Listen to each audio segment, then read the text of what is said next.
she's just devoted a lot of time. Plus, on top of that, she's done all that she's has to do at home in her personal life, taking care of family members and everything. And that sometimes is a heavy load to bear, but she does it. She does it with a smile. So I'd like to welcome Layla. Okay,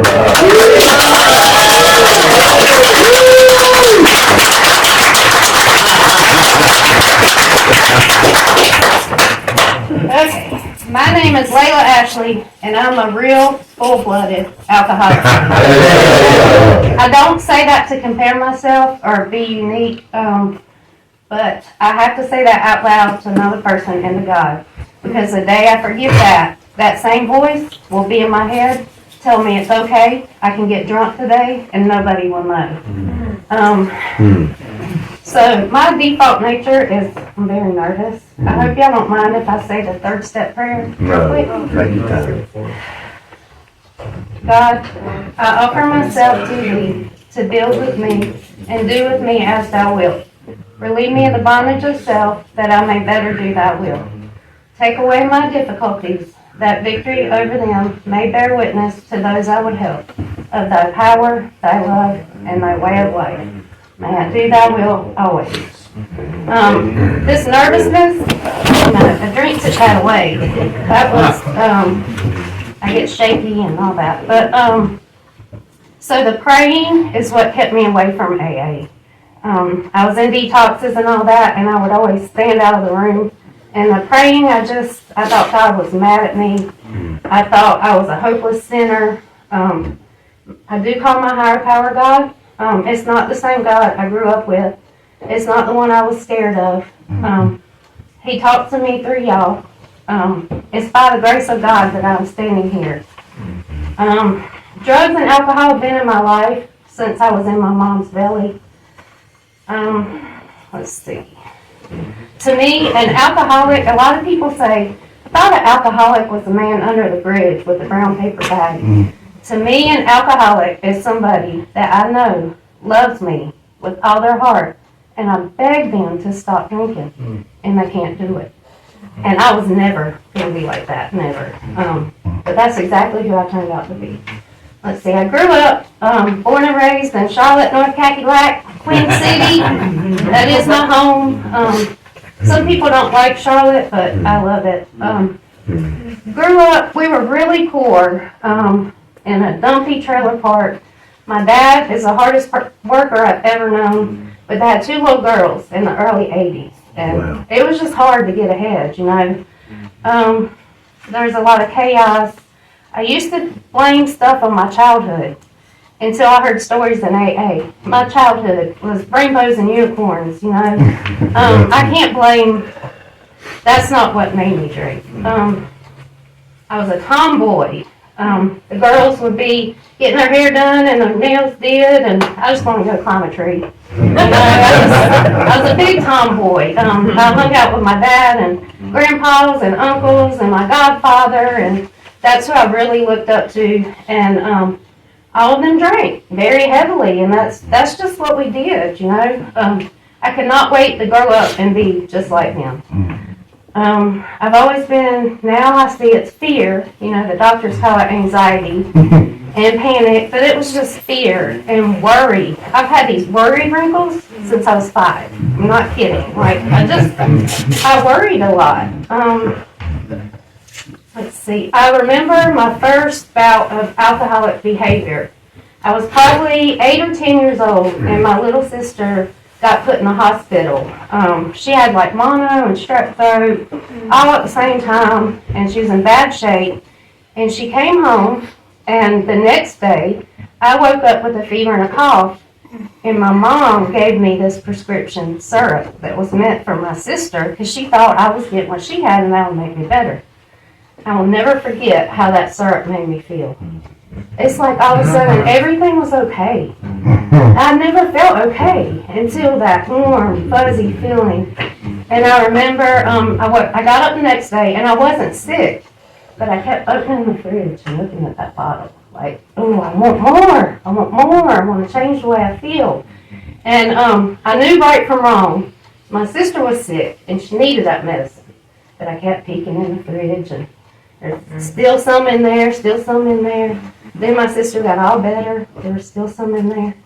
And dishonest, y'all want to hear about dishonest? I remember getting a heating pad, putting it on my face, putting a mercury thermometer in warm water, and coming to my mom, I got a bad fever, I need some of that. And she gave me that syrup. So I don't really remember my first drink, but I remember I was about 14, and my little sister was always with me, so she was 12. And my uncle was in a band. And if me and my sister carried his drums in the back door, we could hang out in the bar or the club and watch the band play.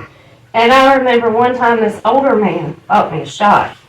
And I stopped shaking. I wasn't nervous. I wasn't less than.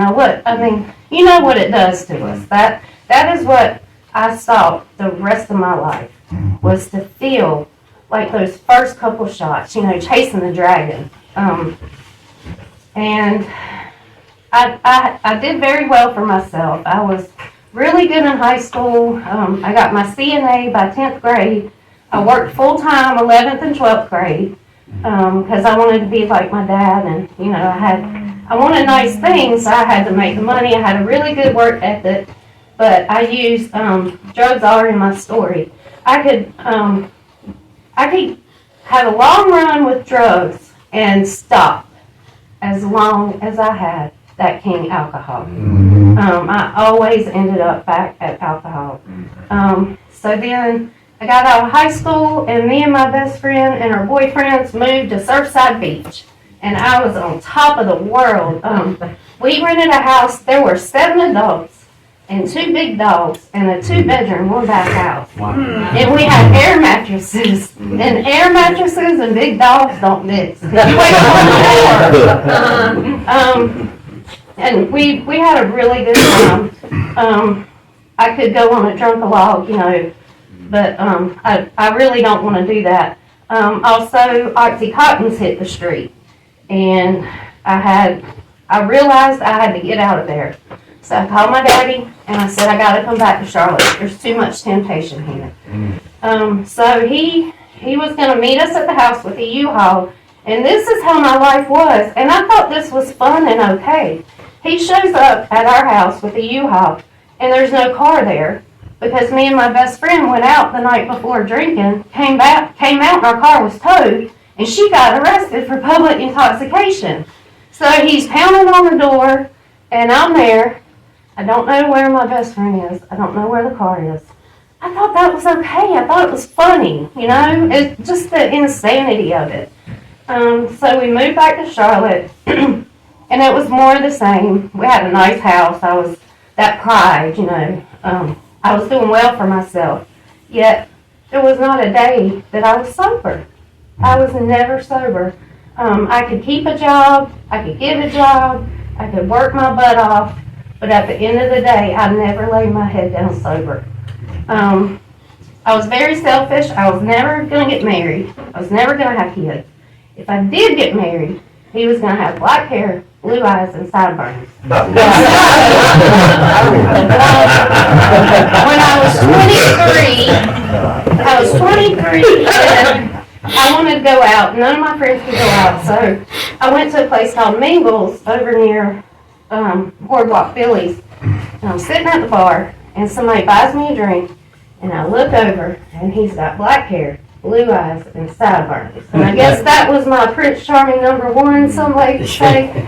So, then a few months later, my best friend came back in town to visit, and I get off work, and we're taking shots, getting ready to go out to the club. I always had to drink before I went, and I always had to have a bottle in the trunk because it was never enough. I could never afford, drinks as many as I needed. And God did for me what I could not do for myself. I got halfway through that drink and I threw up. And I tried another one, and I threw up. And I'm like, I've got to steal. I never throw up. What is going on? In a few weeks, I could not drink. I would throw up. And I worked with some ladies, and they're like, I was telling them these weird things, and I remember Tanya by, she said, girl, you need to go pee on a stick. And I was pregnant. And I mean, God did that. Because I can't honestly say that I would have quit doing what I was doing. And that little girl saved my life. Absolutely saved my life. I had a lot of fear. I didn't know what to do with the baby. I didn't know if the guy was going to stick around. I was terrified. I was so scared. And I would tell other mothers, like, I don't know what to do with the baby. I have no clue what to do. And they would say, well, you'll know. It's just natural. It's just natural. It was not natural for me, y'all. I was terrified of this little girl. I was terrified that she was a girl, and the worry that comes with that. And that worry kept me sober for a good few years. So then, me and that guy got married, and we had my son, and he was planned. Actually, we said, we need another baby so Alyssa has somebody to play with. And I was already pregnant. And so then we had my son. And we bought a house in the gas house. Like, I don't want to live in the gas house. But we got this really nice house that was twice as big as what we could afford somewhere else.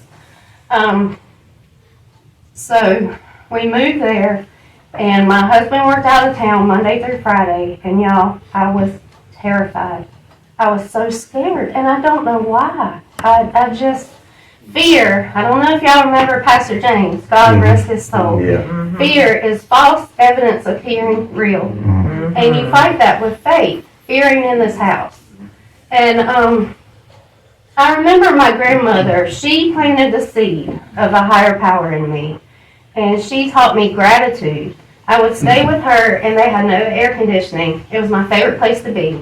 But in August, when it's 95 degrees outside, and you go sit under that shade tree, and the breeze blows, boy, you know how to thank God then. And she, she just always, constantly thanks God, and she's not scared of nothing. God is right beside her. So anyway, I'm in this house with these two babies. I felt all alone. I didn't know anybody here. And I don't know when, but I got a bottle of liquor and I picked up. And oh my gosh, I don't know how it goes. I would only drink on the weekends. And before you know it, the weekends were Thursday to Sunday. And the Monday holidays, my kids wouldn't get to school the next day. They never made it to school after the Super Bowl. It just progressed and progressed. And I remember one time my ex-husband, by then we had this nice house. I mean, from what I grew up in, this was like a mansion to me. We had a pool, we had a boat, we had a Harley. I had 2 kids, 2 dogs. I had everything. The American dream. I had it all. And I was so grateful. And I would get grateful, and I would say, I'm going to get right with God, but not today. I thought I had to get right with God. Now I learned, sorry y'all, I got cotton mouth, and I've not been sleeping, I promise. So, I remember one time so vividly, we took the boat out, and y'all, I'm terrified of water too. But I wasn't going to keep my kids away from the water, because all the men in the family were really good swimmers, and I was going to go out on this boat, but in order to do that, I had to drink very heavily. And we would stop at Publix and get a bunch of sub sandwiches to take on the boat. And I remember coming out, and the boat's hooked to the truck, and the kids had the windows down with the music blasting, singing at the top of their lungs, and I was so grateful. I had everything. It was just, I had such a good life. And then I remember my dad and ex-husband built my kids a clubhouse. And it was 2 stories. It had heat and air and TV. It was just amazing. And we had the house where the neighbors would come hang out with us, and the kids would play, and the adults would drink. That is what we did. And I remember every damn Saturday waking up, calling Becky, I'm so sorry for last night, because I blacked out, and I just assumed. The next thing I know, she's ringing my doorbell with a handle of vodka. We're going to do it again, you know. I was fun time. People like to drink with me. And I remember we played cornhole, and we're in the pool, and the night was over, and my beautiful family go in my beautiful home, and go to bed, and I'm outside with that damn bottle, nobody there but my dog, and I passed out in the driveway because I was looking at the stars. It was a beautiful night, so much gratitude. And my kids found me in the driveway the next morning. It's like 9:30. I can't believe I slept in the driveway that long, And sometimes everybody would go in and I would go in that clubhouse. I spent a lot of nights in that clubhouse with my dog and my bottle with this beautiful everything in that house.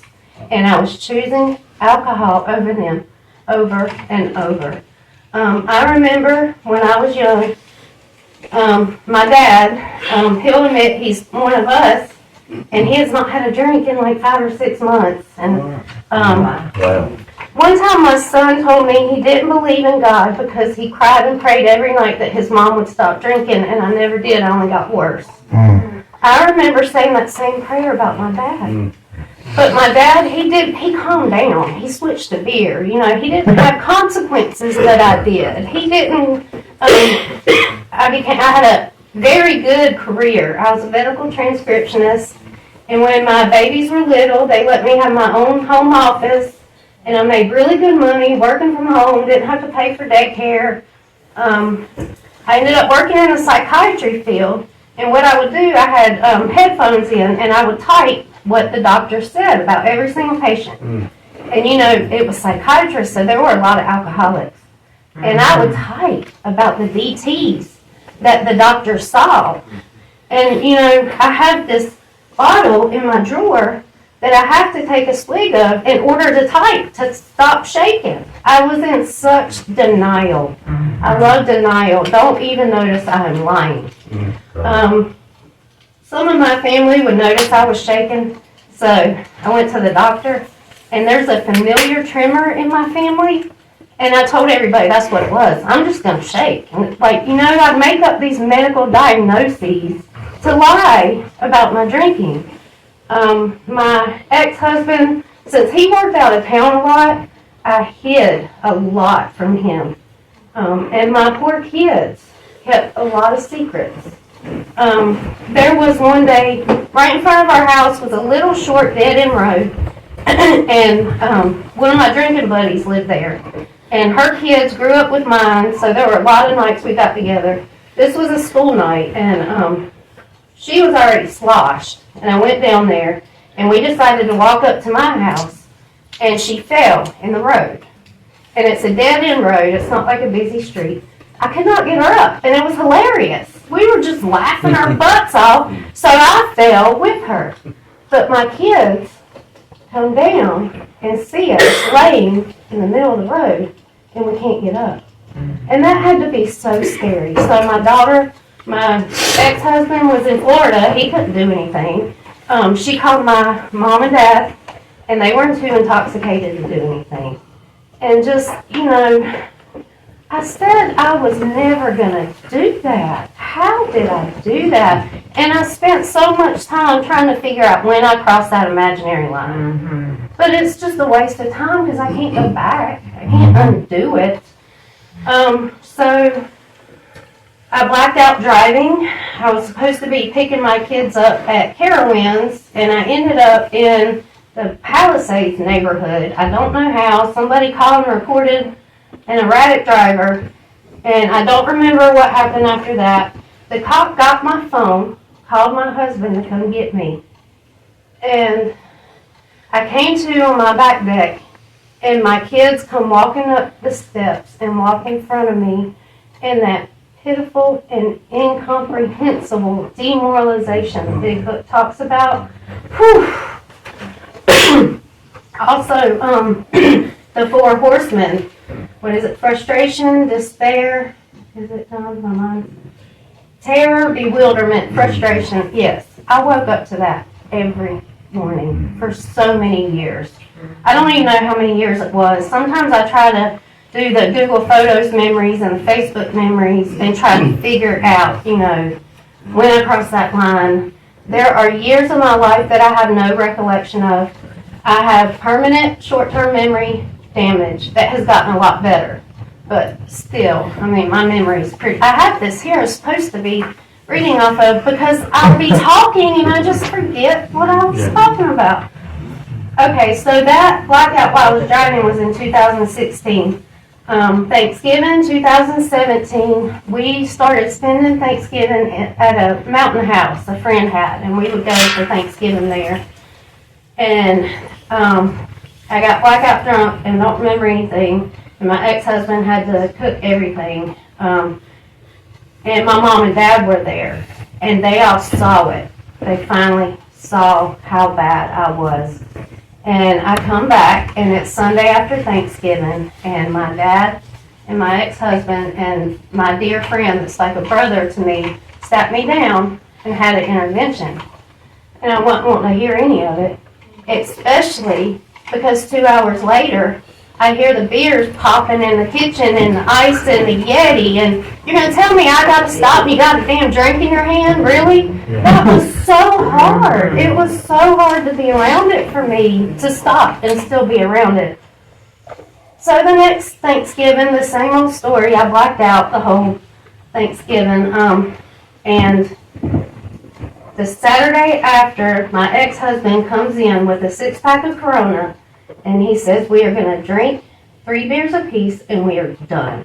We are done with this. We can't live like this anymore. And he was going to quit with me. And all that knowledge I had of alcoholism from my job, I never knew that if you just stop, you could die. I didn't know that it is fatal. You know, I've been drinking all day, every day, for years, the hard stuff. By then, beer or wine wouldn't get me to stop shaking. And so I already had a bottle of liquor he didn't know about, and then I had those 3 beers, and I went to bed at 11 p.m. And another thing before this, a few years before this, I had started hallucinating. The old record players with the speaker looks like a horn. Gramophone. Thank you. When I'd be in bed, my air would kick on, the air vent. I would hear old-timey music from I was determined that record player was in my garage, and the air would kick off and it would stop. And eventually, I just accepted it, and it would put me to sleep. Like, what insanity. I would think I was awake, and I would hear my daughter's footsteps down the hall and hear her getting ready in the bathroom. So I'm thinking, oh, I can sleep 10 more minutes. Get up, and they're sound asleep. But I swear I heard them. And then the air vents, too. I would hear my family talking about me through the air vents. But it was what I thought of myself. She's never going to stop. She's never going to make it. She's never going to get better.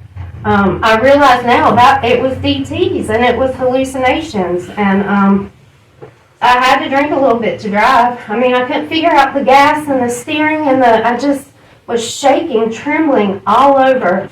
So anyway, that was November 25th, 2018, when I drank the 3 beers and was supposed to be done. Went to bed at 11. At 4 a.m., I woke up convulsing. It was just a living hell, you know, and especially to realize it was all self-inflicted. I did it to myself. I grew up, I watched my uncle die at 48. I watched my godfather die, and I did it too. So somehow I managed to call my ex-husband, because at this point, he slept downstairs across the house because I was just that hard to put up with. And I managed to be able to call him at 4 in the morning, and I finally said, can you please help me? I need help. And he came upstairs, not to mention my 14-year-old daughter had 2 friends over, sleeping over. My son was in the next room. And it's by the grace of God I'm standing here. I should be dead at 38 years old. By the time we got to the hospital, my eyes had been yellow for a long time, and I blamed it on pollen. Pollen does not make your eyes yellow. So I could not walk. I couldn't figure out how to put my feet on the ground. It was the most insane thing. And the humiliation of having to be carried to the truck And the ride to the hospital, I was going to die. And just the thoughts and the feelings so we get to the hospital and I can't walk in. I have to be carried in and put in a wheelchair, and a nurse comes out to me immediately. And my ex-husband said, she took my vitals, and my ex-husband said, I have to go move the truck. And she said, no, you cannot leave her. She's going to die. You cannot leave her right now. I'm going to get a room for her. So I get in there, and it's a big blur, but my heart rate was 233. My blood pressure was way high. My liver was turning into a rock when it's supposed to be a sponge. This young ER doc, he was amazed with me. I was the sickest alcoholic he had ever seen, and it just amazed him. He couldn't believe how long I had been drinking that much. I weighed 90 pounds. I did not eat because it killed my buzz. The most I would eat is a couple crackers. That's all I ate for so long. I just don't, it's crazy how bad we can get, you know? So, I had to be stabilized in the ER, and I got to go to Freedom Detox. It was a wonderful place. But the humiliation of being so sick, crawling to the bathroom because I won't ask for help, it just, it's horrible, and all this time I thought I was only hurting myself. So in Freedom, they brought AA in, and I would just stand back because I was terrified of God. I was just such a horrible, unforgivable person. So I wrote this journal of what this whole thing was like, you know, going to the hospital and the DTs and the sickness and the insanity. And I said, I don't need treatment. All I gotta do is read this, and I'm not gonna want to drink. So I ended up being in Freedom 8 days. And my ex-husband, my daughter was 14, my son was 13. It's so crazy how it comes full circle because I took a few AA meetings into Freedom and stood in the same spot, but on the other side, on the beautiful side. But I remembered my daughter, she was hugging me, and she was trembling, but she had no tears. And I never asked her, but I just wonder, was it anger?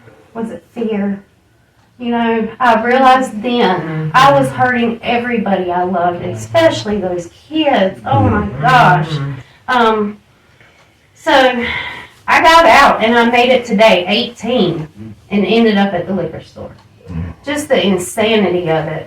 Then back to Freedom. This time I went to Mount Sinai in Georgia. 30-day, a great place, like a Dr. Phil place, you know. Acupuncture and massage and all that. And they had AA there, but again, I stayed on the outside. I don't know why. But a counselor did tell me, she said, here are these statistics, and this was at the beginning of 2019. She said, an alcoholic that goes to detox and leaves has a 3% chance of staying sober 5 years. That means there's 100 of us in here. Only 3 of us are going to make it 5 years. But if you, she said, attend and work a 12-step program, your chances go up to like 20 to 30%. And for some reason, that stayed in my head. So I get out of there. I go to an IOP in Charlotte, and I had a counselor there who was actually on the show Intervention. I don't know if y'all know that. So I did good for a little while, but then she wanted me to watch her intervention and see, I'm blaming her because I drank again. Because I watched it, and she had raspberry vodka mini bottles, exactly what I carried around everywhere, and the click, click, click, click, click, click. Oh, I got so drunk, y'all. I just wanted that so bad. So, Freedom again. And then I got sent down to South Carolina to a place, Waypoint. And there, you had no choice but to be in AA or NA. And it is definitely the 12 steps of Alcoholics Anonymous that saved my life. And it was God knew exactly what I was needed. God brought me to AA, and AA brought me to God. Then I came home, and so I was going to go to the hut. And I'd sit in the parking lot and look, it's all men, I'm not going in there. I'd come back the next day, I'd sit, it's all women, I'm not going in there. Insanity, it was just this voice in my head wanting to keep me drunk, wanting me dead.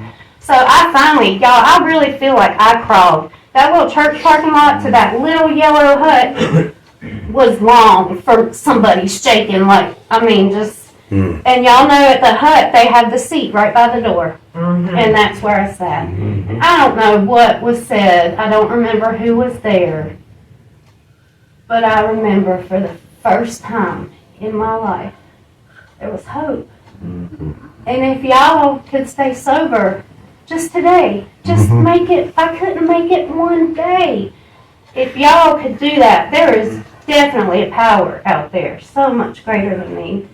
And the rooms were my higher power for a long time. God spoke to me through y'all, and I wouldn't share for a long time. I wouldn't say a word. I just listened. And it was crazy. I went to a speaker meeting there, and there was this man. He was like 7 feet tall. He was a military vet. He was just so opposite of me. And he told my story. He drank like me. He walked around with water bottles filled with vodka. I mean, everything I did, he did. He was just a man and did it.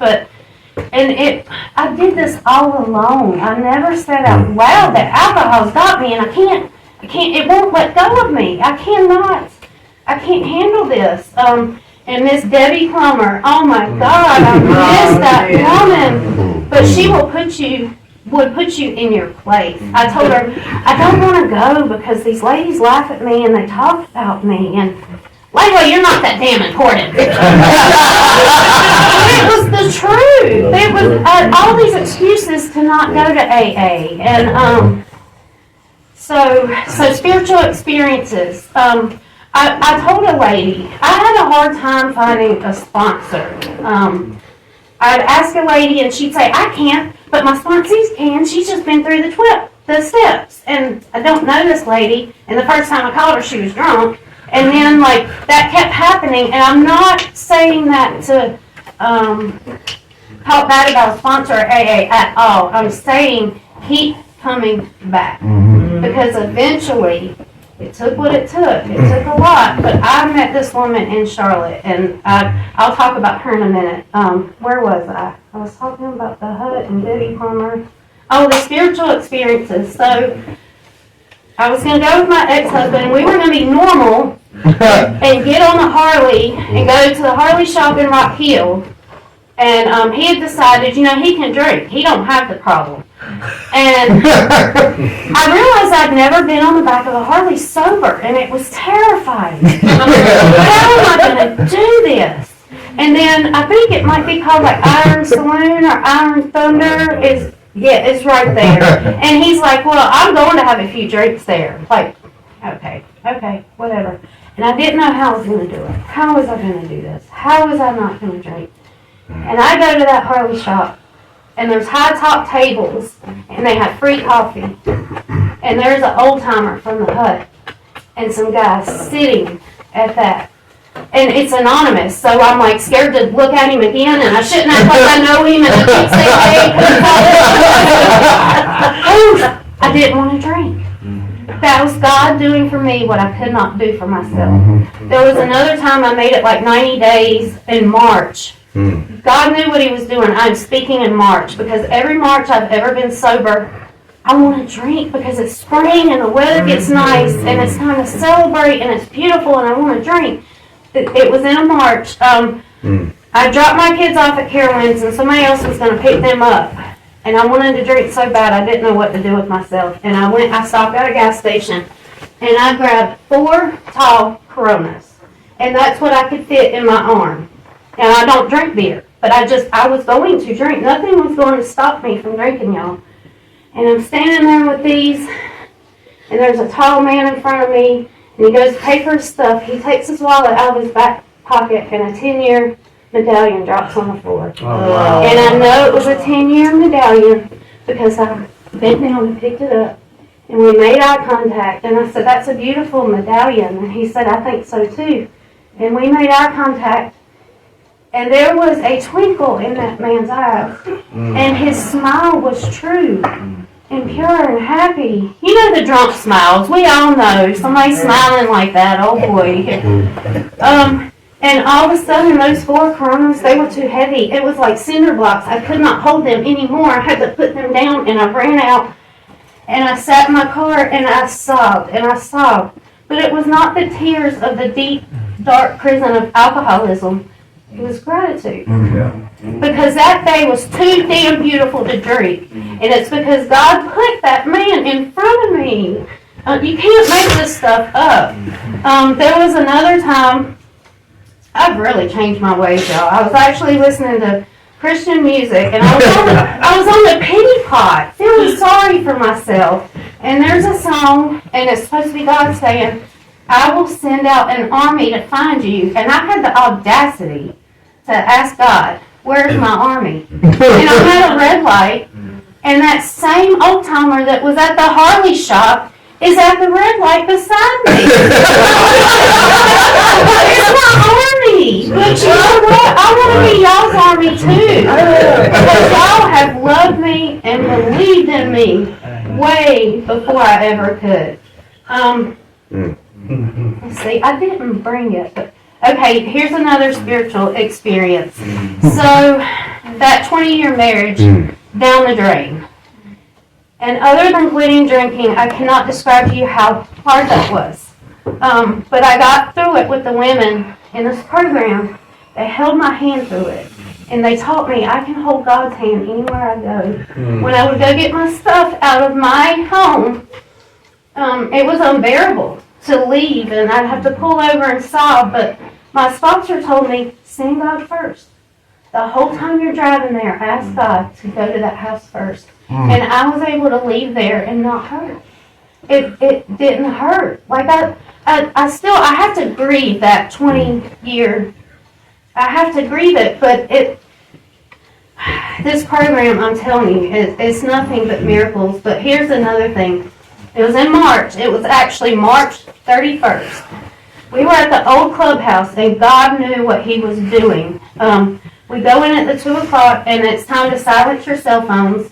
And I went to silence my phone, and the notification said, Ben Maxwell divorce papers. And I knew they were coming. We'd been separated a couple years. I knew they were coming.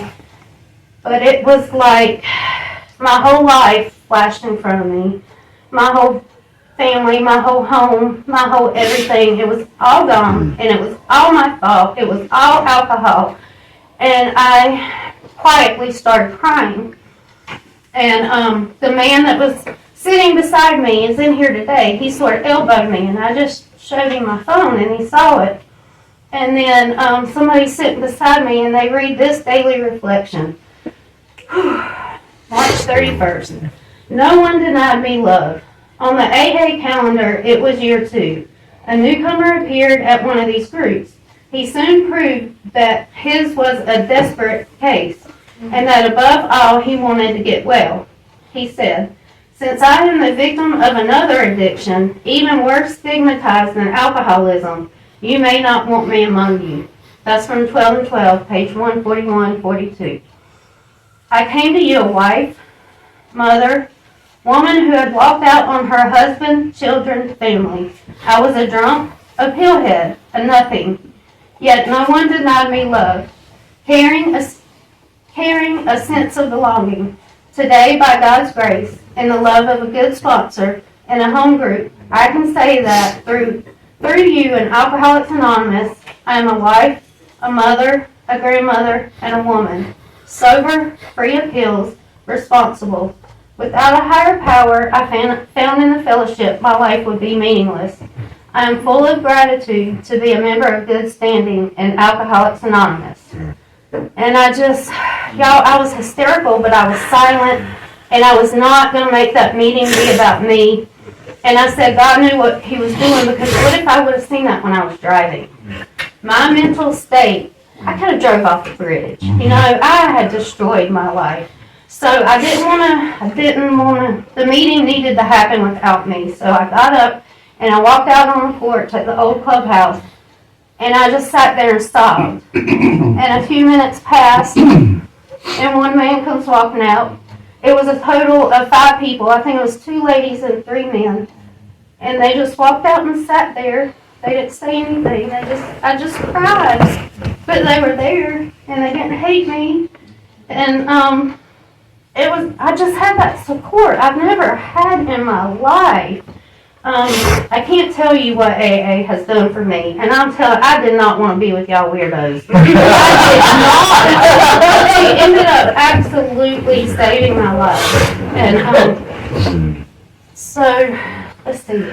Can I get that little prayer card? I meant to do this first. It's like the Living Sober book. This will be the last thing. Yes, ma'am, take your time. This is Yeah, good. that's it. Thank you. Okay, so there was one day after my car was loaded down with my belongings from my home, and I was okay, and I didn't want to drink, and I was trying to figure out, the promises. The promises finally started coming true, and it's one of them is our whole attitude and outlook upon life will change. And my spiritual awakening was not, flashes of light or anything. But I realized I'm not the same person. I've not lied in a while. I've not cussed anybody out. I've not been mad. I've not wanted to drink. I am a different person. And I'm like, how did that happen? How did that happen? Well, my very first home group, I hope this is on here. Yes, it is. My very first home group was the 10 a.m. at the hut. Oh, God, that place, y'all. Amazing meeting. And at the end, we say the 11-step prayer. And this prayer is everything opposite of the way I lived my life. And I said it every single morning. The girl who never wanted to pray, didn't believe in prayer. So if you don't mind, I just want to close with this. Lord, make me a channel of thy peace, that where there's hatred, I may bring love. That where there's wrong, I may bring a spirit of forgiveness. That where there's discord, I may bring harmony. That where there is error, I may bring truth. That where there is doubt, I may bring faith. That where there is despair, I may bring hope.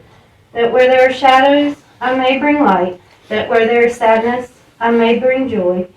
Lord, grant that I may seek rather to comfort than to be comforted, to understand than to be understood, to love than to be loved. For it is by self-forgetting that one finds. It is by forgiving that one is forgiven.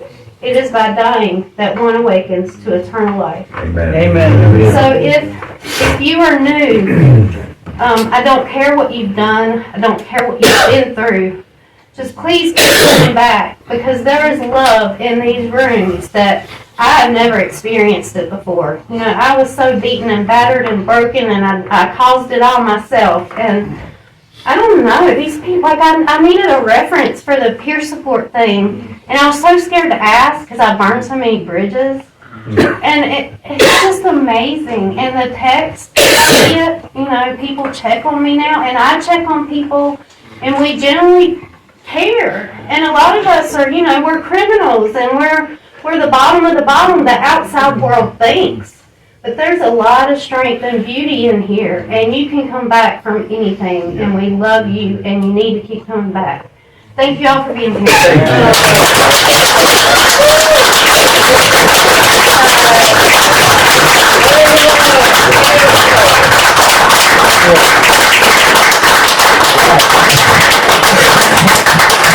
Man, that was super. I stopped shaking, But it was shaking out there, though. Yeah. All right, so, conclusion here, we need somebody